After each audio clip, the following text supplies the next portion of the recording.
Computers, the internet, tools that have assisted many to find the things they were looking for. I did find some new grandkids last summer that I had never met, that I knew of but I'd never found. Today, computers and smartphones are everywhere, in classrooms, at the dinner table, and even at the movies. They have been used to find information and other times for communication. They have become so intrusive, theaters have a short message asking moviegoers to turn off their phones. But some teachers want the phones on, especially during class. And this professor goes one step further. Each class, or each week, we will have a debate on a particular topic. And Twitter is used for the students to reflect on the topics being debated. And so it gives them a chance to participate in a large classroom where they wouldn't have the opportunity otherwise. This new method of conversation between teacher and students is helping them with more than just studies. It makes them feel comfortable coming from high school to first university. It somehow makes them feel, eases them into the conversation.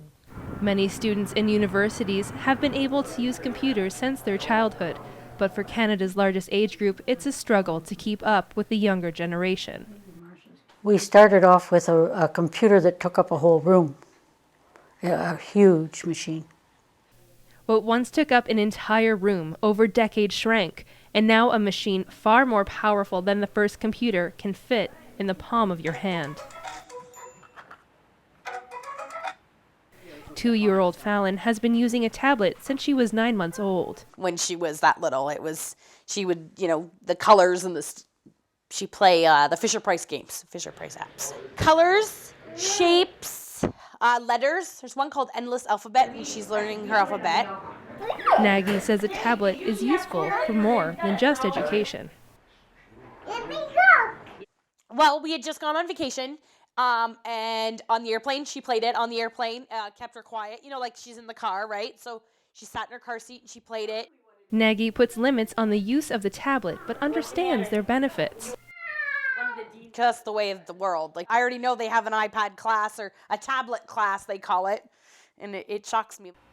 Martin has used computers since the 80s, but struggles with newer technology. She takes classes to keep up. Yeah, I'm going to take a class on the 29th to learn more about Windows 8, because it's quite different than XP. I've learned quite a few things on my own, but I certainly need to know a lot more. Martin uses social media websites to keep in touch with family and friends. I keep in contact with them through email and Facebook. And my sister, who's 84, she's on Facebook. We've come a long way in a short period of time. 20 years ago, the concept was almost impossible to grasp.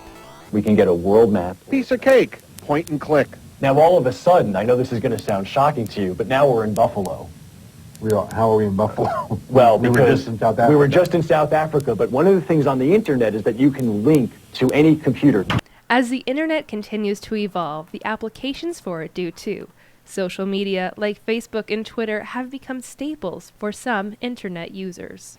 Those who use it need to understand social responsibility. They have to manage their online presence. They have to think, okay, everything that you communicate is in the public sphere. For the most part, they have to be aware that everything they say is public, and they have to act accordingly. Some plan to teach social etiquette to their children. Bullying, no cyberbullying, stuff like that. Betty Martin searched for her long-lost granddaughter. She was her son's daughter, a search he worked on as well. She was my son's daughter that we had never known. And she'd been looking too for him, but unfortunately he passed away 5 years ago. So she never got to meet her dad. On her son Scott's deathbed, he asked a nurse if she could get in touch with his daughter. Martin could not fulfill his final wish. 2 years ago, she tried a different search. By typing in a name that I was not sure of, but I typed in the name, and it led to an article with her name in it. And from there I found her, my granddaughter. Typing in the mother's last name found an article about Cross Lake Band. Clicking on the link, a photo came up. that confirmed it for Betty. She was very happy that I found her. She had been trying to find us, but anyway, we had made several attempts before that, but weren't sure of what the name was by that time. Martin was able to reunite with her and her family last summer. As you've seen, computers have come a long way, from improved communication between teachers and students to connecting people with long-lost relatives. The internet has had a major impact on society. In just 20 years, the internet has become a need for many. How will it affect lives in 20 years? For Mediaplex News, I'm Stacy Janser.